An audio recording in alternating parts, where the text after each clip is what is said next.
Halo guys, assalamualaikum warahmatullahi wabarakatuh. Terima kasih yang udah stay sama channel Yatisam Official guys. Semoga kalian sehat. Berkabar kalau untuk kita semuanya, gimana kabar kalian, sehat? Alhamdulillah Kaisam waras, masya Allah. Kaisam lagi ngedeprok ini cuy di taman, mau beli Joysam. Hari ini kayak Tisam masak apa ya? Masak cikwa, wes cikwa. Aduh, yampuy. Sambil ngopi di tengah kabut ya cuy ya. Hari ini lagi berkabut nih Hongkong tuh, sampai tembel kayak gini. Cuaca ya masih aman lah, Kaisam pakai jaket ini aja udah nggak dingin. Gimana kalian lagi pada ngapain? Lagi kerja lah Kaisam, wes pinter, masya Allah. Semoga sampai finish ya cuy. Teman-teman Kaisam yang pengen pulang-pulang terus, semangat dong, udah nyampe sini ya kan. Teman Kaisam yang lagi sakit ya, semoga Allah angkat sakitnya. Teman Kaisam yang bahagia juga tentunya jangan lupa bersyukur. Yang lagi sedih aja ya, semangat. Oke, hari ini kita bahas ini aja, gosip aja yuk. Gosip, aduh, masya Allah. Kayak Tisam mau punya ponakan. Loh, kok bisa Kaisam? Iya, di cuaca dingin ini ternyata banyak yang menghasilkan baby ya cuy. Aduh, kayak Tisam itu jadi pusing deh, ya kan? Tapi pusingnya kayak Tisam itu kenapa setelah jadi baby kok mau digugurkan ya? Ya jangan dong ya. Ini bayi ini tidak berdosa cuy. Ya, yang dosa kalian orang tuanya. Oke, jadi beredar ya, ini diviralkan ini Mas Alex, nama aslinya siapa? Mas Alex, wes. Dikenalnya Mas Alex ini ya, yang beredar di media sosial ini Mas Alex. Kayaknya sih bukan nama aslinya ini, kayaknya namanya siapa ya? Bang Toyib kayaknya Kaisam. Ya wes, apapun itu ya lumayan sih ya kalau misalkan dilihat dari tampangnya, mungkin tampangnya pakai filter kamera iPhone tercanggih nih ya mungkin. Jadi mirip kayak opa-opa korengan kayaknya. Ya kalau misalkan kita sebagai wanita sih melihat tampang seperti itu ya lumayan ya. Apalagi mengingat laki-laki di Hongkong itu kan limited edition ya kan. Maksudnya nggak banyak gitu ya kan. Siapa orang ya, perempuan mana yang nggak tertarik didekati laki-laki kayak opang korengan ya kan. Wes, kayak berasa dunia milik sendiri. Jadi di media sosial ini beredar cuy, katanya mbaknya ini dihamilin sama Mas Alex. Udah gitu ditinggalin saat tahu mbaknya hamidun nih. Nah Mas Alex ini nyuruh mbaknya ini untuk menggugurkan. Udah gitu juga mbaknya itu dipinjami duit 20.000 dolar Hongkong, 40 juta. Aduh, ini salah kaprah. Saat Mas Alexnya pergi, mbaknya ini nangis-nangis seolah jadi korban, ya kan? Emang bener ya Kaisam? Dia adalah korban human harassment. Korban pelecehan seksual. Makanya Kaisam bikin video ini, mari kita diskusi dan kita bahas sebenarnya kesalahannya ada di mana, ya kan? Apakah Mas Alex ini perlu bertanggung jawab dengan baby yang dikandung? Nah, buat kalian nih yang belum ketemu sama Mas Alex atau Mas Alex di luar sana, ayo dengerin video Kaisam ini, kita bahas. Gimana sih bisa nggak dilaporin polisi? Bisa nggak Mas Alex itu dijerat, ya kan? Nah, posisinya apa dulu nih Mas Alexnya di sini? Dia pekerja migran resmi atau hanya paperan yang sengaja kesini pakai visa turis, tebar pesona dengan cewek-cewek, ya kan? Terus ujung-ujungnya menanam benih banyak-banyak di rahim kalian dan akhirnya dia kabur, mendapatkan uang. Ya namanya juga ya kalau diduganya ini paper ya. Paper itu kan cuma dapat bantuan ISS yang nggak akan mungkin cukup. Laki-laki hidung belalang ya akan menjadi gulma, numpang hidup. Kalian kerja di rumah majikan, kalian mendapatkan tekanan mental dari majikan, duitnya setor. Alasannya pinjem ya ayang, ayang peang. Oke, dari kasus ini kita bahas sebenarnya kesalahan sama siapa? Apakah mbaknya ini korban? Terus apakah ya mbaknya harus menuruti ini si Mas Alex untuk menggugurkan? Oke, Mbak, Kaisam kasih tahu ya. Apakah bisa Mas Alex ini dipolisikan untuk pelaporan? Ya boleh-boleh saja. Ya, kalau mbaknya punya identitasnya, punya KTP-nya, punya nomor papernya, silahkan. Supaya papernya cabut aja, biar dideportasi. Ini kalau posisinya Mas Alex ini, paper. Tapi kalau misalkan pekerja resmi, apakah ini termasuknya korban? Sampai kapanpun cuy, nggak akan mungkin bisa dijerat hukum ini. Karena apa? Karena posisinya suka sama suka. Ya kan, ini mbaknya teriak-teriak jadi korban setelah Mas Alex ini pergi kan. Nah kemarin kemana? Kemarin saat bahagia dunia serasa mengontrak nih semuanya, ya kan, diam-diam aja. Sekarang sudah hamidun, menyebarkan supaya tidak ada korban-korban berikutnya. Oke, Saran Kak Etisam, jangan digugurkan ya Mbak. Hubungi Pathfinder ini. Ya. Karena kalau misalkan kamu posisinya pekerja migran resmi, kamu itu akan dilindungi dan tidak akan dipecat sama majikan. Ya. Hubungi untuk minta perlindungan secara kehamilan kamu sebagai pekerja migran. Boleh, kamu lahiran di sini boleh. Nggak akan mahal kok kalau kamu resmi. Ya, cuma pertanyaannya, kamu mampu nggak membawa bayimu dalam 9 bulan kamu dalam posisi kerja? Kalau sekiranya kamu tidak mampu, saran Kak Etisam, pulang. Lahiran di Indonesia, jujur sama orang tua, ya kan? Nah, tadi minta pertanggungjawaban tentang anak yang dikandung, apakah bisa? Ya bisa. Tentunya Mas Alex harus bertanggung jawab, tapi tidak sekarang. Ya kan, buaya kadal seperti ini kan yang jadi masalah kita nih, tahu nggak sih alamat si cowok ini di Indonesianya? Tahu nggak sih keluarganya?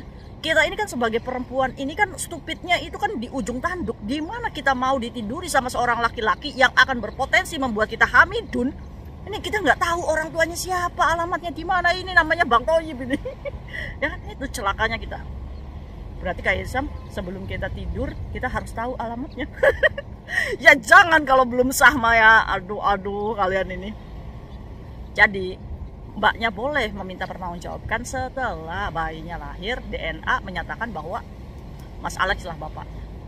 Proses panjang, kita yang memperjuangkan, kita sendiri yang repot. Siapa yang paling dirugikan? Perempuan. Maka dari itu perempuan-perempuan yang cantik sedari lahir ya, kasih mohon nih ya, kamu sebagai pekerja migran ini harus be smart. Kamu Islam, Alex Islam, bawa ke masjid TST, ada ustadz, sahkan dulu, saya terima nikah dan kawinnya sah. Boleh kamu itu booking hotel, bikin anak boleh. Setidaknya saat kamu ini diwalikan oleh ustadz yang ada di TST, setidaknya ustadz itu juga menyelusuri keluarganya Mas Alex. Dimana harus ada ijab kabul nih keluarganya Alex dan keluarga kamu untuk yang namanya menikah secara agama. Pinter nggak? Pinter dong Mbak. Loh yo kamu ya disayang-sayangin aja, sayang hari ini abang belum punya duit, boleh nggak punya ayang dulu? Ya ayang, ayo kita makan bakso mumpung cuacanya ini lagi mendung. Be smart cuy. Mau sampai kapan kamu 2024? Kamu rela anak kamu nggak punya bapak, kamu rela anakmu itu bapaknya seperti itu. Andaikan yang lahirin adalah perempuan bayimu, ingat, gen 99% kalau misalkan kalian anaknya perempuan, ini akan meniru tingkah laku ibunya. Potensi untuk hamil di luar nikah itu akan terjadi lagi. Aisyah tuh pernah belajar kayak gitu cuy. Menurut kalian salah siapa? Salah nggak sih yang jadinya Mas Alexnya? Mas Alex mah yang nggak salah. Orang dia deketin ya kucing, deketin ikan, ikannya nggak bergerak, ditangkap sama Mas Alex, iya kan? Inilah cuy, kitanya sendiri nih yang harus pintar. Mas Alex walaupun diviralkan gimana pun mukanya dipajang-pajang yang dulu viral, buktinya dia viral di Taiwan katanya cuy, pas nyampe Hong Kong dia laku lagi dan melakukan lagi. Itu kan artinya saat dia diviralkan ini tidak menjamin Mas Alex ini akan sadar. Pasti akan ada korban-korban berikutnya. Maka dari itu nih video ini kayak buat supaya kalian itu bisa smart. Wahai perempuan-perempuan cantik, oke, saat kalian sudah terjadi seperti ini, apa yang dilakukan? Jangan gugurkan Mbak. Ya, untuk masalah hutang piutang, kalian juga harus pintar. Dimana saat laki-laki ya, atau teman kalian deh minjem duit, apa sih untuk bisa dijerat di pengadilan Indonesia? Kalian ambil materai, dimana kalian harus ada tanda tangan. Ada 2 saksi yang menyaksikan, saksi dari pihak dia, saksi dari pihak kita, tanda tangan, dibawa sebagai surat perjanjian hutang piutang. Itu bisa dijerat di pengadilan. Masuknya hukum perdata, walaupun nagihnya itu sulit dan susah, tapi setidaknya kita bisa mengajukan di pengadilan Indonesia untuk kasus hutang piutang kita. Bukan surat perjanjian aja terus tanda tangan, mana ada sahnya. Ya kan, kalau misalkan kasusnya ini kita cuma ngitung aja dipakai pacar kita segini, berarti kan apa namanya, mensupport itu pacar ya kan. Ujung-ujungnya kalau putus kita kehilangan duit, kita kehilangan harga diri, kita kehilangan potensi kehilangan pekerjaan juga. Kita harus menyiksa membawa 9 bulan, iya kan? Ini menurut Kak Etisam adalah kebodohan yang hakiki. Oke, buat kalian ya yang ketemu sama garangan-garangan Indonesia yang ada di luar Hong Kong, ini Kak Etisam jujur-jujuran aja, banyak sekali laki-laki yang datang ke sini dengan menggunakan visa turis, berharap dia mendapatkan paper dan izin tinggal di sini, berharap mencuri-curi pekerjaan ilegal karena dia nggak mau jadi pengangguran di Indonesia, hanya modal tampang, modal parfum, modal pakaian bagus, ya kan? Maaf aja nih buat mas-mas yang mungkin di sini bekerjanya baik-baik. Kak Isam hanya menyentil segelintir oknum nih, dimana kalian terlenteh di sini dengan menggunakan visa turis, sadar dengan pekerjaan ilegal yang memalukan negara Indonesia. Kalian di sini itu, maaf ya, sampah.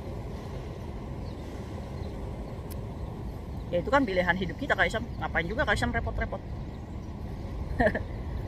Maka dari itu kemarin itu Kak Isam ke CIC ketemu beberapa laki-laki, di mana Kak Isam tanya, kamu kesini itu apa? Kamu mau tanda tangan paper, perpanjang papernya. Kamu kesini dari pekerja migran atau memang sengaja di sini pakai visa turis? Pakai visa turis. Ya sekitar umurnya 35 sampai 35 lah cuy. Kak Isam ngomong, awas ya kamu jangan bangsit di sini. Sebenarnya kayak gitu. Emangnya udah kelihatan ya Kak kalau misalkan bangsit? Ya enggak. Tipe-tipe kayak kalian itu yang kesini itu hanya memanfaatkan perempuan-perempuan yang lugu, yang masih punya hati. Ingat cuy, laki-laki itu menggunakan otak dan logika. Nggak ada laki-laki itu menggunakan perasaan. Tapi kalau perempuan berbanding kebalik, menggunakannya perasaan aja. Walaupun dibodoh-bodohi juga, masih kasihan sama pacar saya. Oh masih kasihan pacar saya kalau nggak punya duit nggak bisa makan. Mikir nggak kalau laki-laki kamu itu mikir nggak kalau kamu udah makan? Iya kan? Laki-laki itu nggak akan mungkin kalau dia nggak punya rokok, dia akan berpikir gimana caranya saya mendapatkan rokok. Kalau kamu nggak bisa kasih saya rokok, ya saya akan cari di tempat yang lain. Iya kan? Setelah kalian itu menyusahkan dan merugikan si pihak laki-laki, ya wis kabur, ngilang aja, ganti nomor, beres. Nah ini yang perlu diedukasi adalah teman-teman kita yang cantik dari lahir, untuk bawa seret laki-laki kamu sebelum meniduri kamu, seret ke masjid untuk halalkan kamu terlebih dahulu. Berani nggak? Tantangannya di situ. Berani nggak dia ijab kabul dengan kita? Kalau misalkan, aduh repot, udah ke hotel aja yuk, saya nolak cuy. Oke, mungkin itu aja sharing sama hari ini. Jangan merepotkan majikan kamu yang sudah memberikan kepercayaan kepada kamu penuh ya cuy ya. Jangan sampai majikan kamu kecewa saat kamu mengatakan, mem, saya hamil. Menurut kalian ucapan apa sih yang pertama kali dilontarkan majikan kita saat kita mengaku kalau kita hamil dengan pacar kita dan bukan suami kita? Kalau menurut Kak Isam, mungkin majikannya akan komentar, what? Menurut kalian majikannya komentar apa ya kalau kita jujur kalau kita hamil? Oke, cuacanya mendung kayak gini, tolong jangan baper ya cuy ya. Simpan emosi kalian. Apalagi buat kalian yang kepancing hasrat aja hanya lewat handphone. Banyak-banyak istighfar ya. See you next video, bye-bye. Assalamualaikum warahmatullahi wabarakatuh. Yang